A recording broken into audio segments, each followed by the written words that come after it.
All right, everybody, let's jump right into this. A very exciting episode for you today. Here in my hands, I am holding an article that was published by PJ Media. The title is, "Let's Be Honest, Candace Owens is a Jew-hating bigot." It was written by a rabbi, Rabbi Michael Barclay.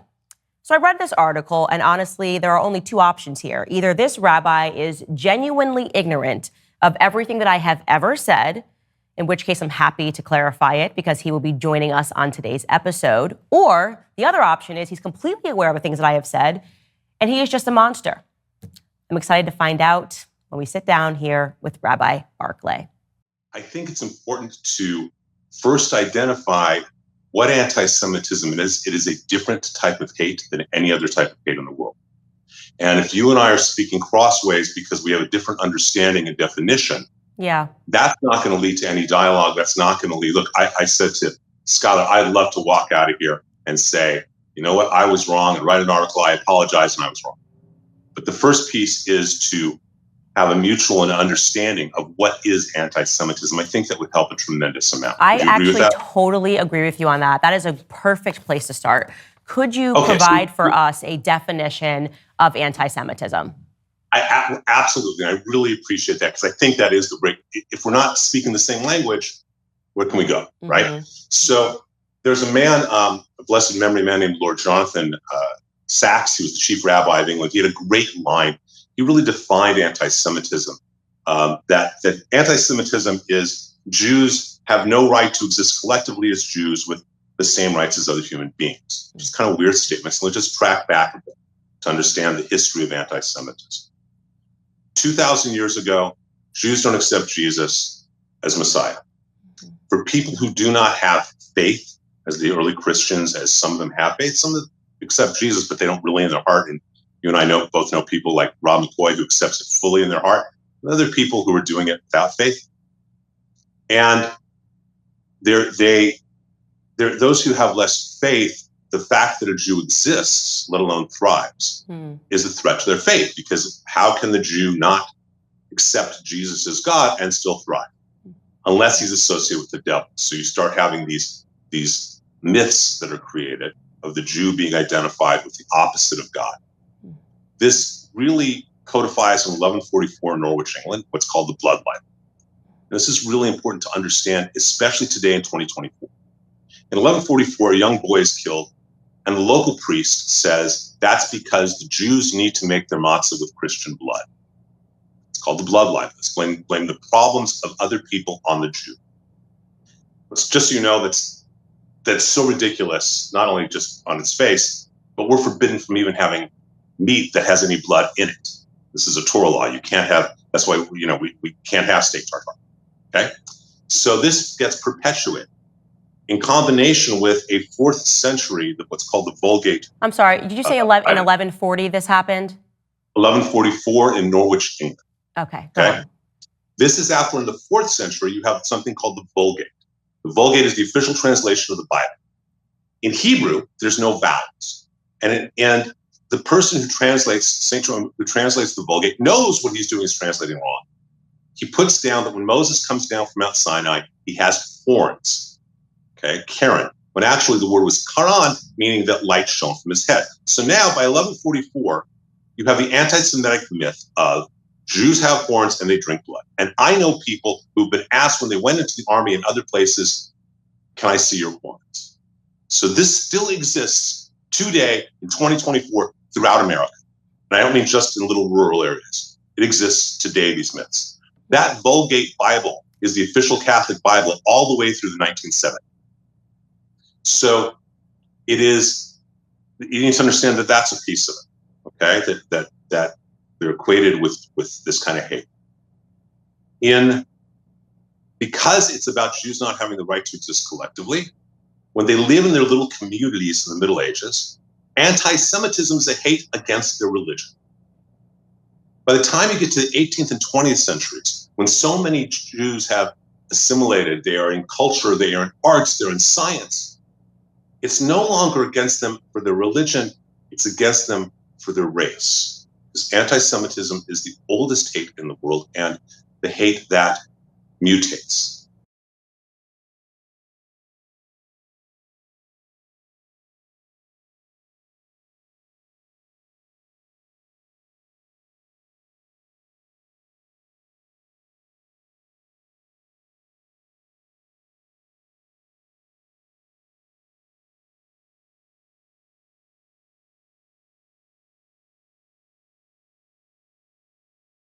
anti-Semitism today has to do with what the feelings are. It has to do with anti-Zionism, number one. That is a definition. Anti-Zionism, anti-Israel is anti-Semitism. Okay. This isn't so you believe that Jewish people can be anti-Semitic? Absolutely. Okay. So when you see a gathering of Jewish people who say, I'm Jewish, but I don't support Israel or Bibi Netanyahu, you say that person can be anti-Semitic. You just did two different things and was very. You just did two different things that were totally unrelated, Candace. Okay. You said that Jews that do not support Israel. Yes. And you said Jews that do not support Bibi Netanyahu. I'm just saying that because he's the current prime minister. So I'm saying if they say I don't support. No, this is where you're missing the point. So I'm going to go under the following premise. Okay. I'm going to go under the premise that you care about people. You and I don't know each other, but I'm going to go under that premise. I'm going to go under the premise that you have no desire to ever hurt anyone. Okay? That's the premise I'm coming into this dialogue with. You have been devastatingly hurtful. And I think that I'm going to go from that you don't understand what it means to the Jewish world. There's a great teaching that comes out of every sociologist, every person in academics, is that I don't get to tell a black man if he's experiencing racism. He knows. I don't get to tell you if you're experiencing misogyny. You know. If I make a comment and it's misogynistic, and you say, Rabbi, that was really misogynistic, my job is to say, wow, I didn't mean that. I apologize. That's not what I meant. And you do not get the right to say what is anti-Semitic or Jew hatred. I'm not trying to. I don't think I said anything about me having the right. I just said to you, would you then view, because I did host somebody who is Jewish, Dave Smith, on my show, and I'm sure you're familiar with him. He's a comedian, he's a libertarian. He is not pro-Zionist. So I'm just asking you for clarity, because you're saying that you can't dismiss a Jewish person, but aren't you thereby dismissing Jewish people who say that I don't support Israel as a state? I'm just trying to have you answer that question. And the answer is, I will ask you back the same question.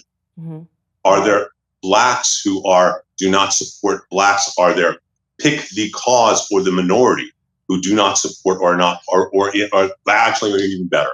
You and I both sit on the conservative side politically. We share that, right? And we face the same way when it comes to that. And we both, I think, are disappointed in those who are Republicans in name only, correct? Yes. Okay. Does that mean they're not Republicans? Well, I wouldn't describe a race as a political ideology, like a political party. That's very different. So to say that you can't be a race, like you're not black if you don't support this, is different than, like, you're basically saying that a Jewish person can be anti-Semitic. So that would be like saying a black person can, in fact, be racist towards, or they're not black. Look, I'm not going to comment on black community. I will say there are plenty of self-hating Jews. Okay, so you do believe, that's all I was trying to get you to say, is that Jewish people who don't support Israel, you are saying they are anti-Semitic. I just want to understand that. I'm saying it very clearly, they are self-hating Jews. Let's use that term very specifically. Okay. And you need to understand why they are self-hating Jews. And you need to understand, as numerous people have talked about, I've written about, Prager's talked about, Gorka's talked about, Levin's talked about, a number of people have talked about, Shapiro's talked about, and as I say, I've written about, is that people want to assimilate. For 2,000 years, Jews have been persecuted, and so they want to assimilate. And so many have converted from Judaism not to another religion, but to leftist politics. That becomes their religion, and they lose their identity. That is a reality.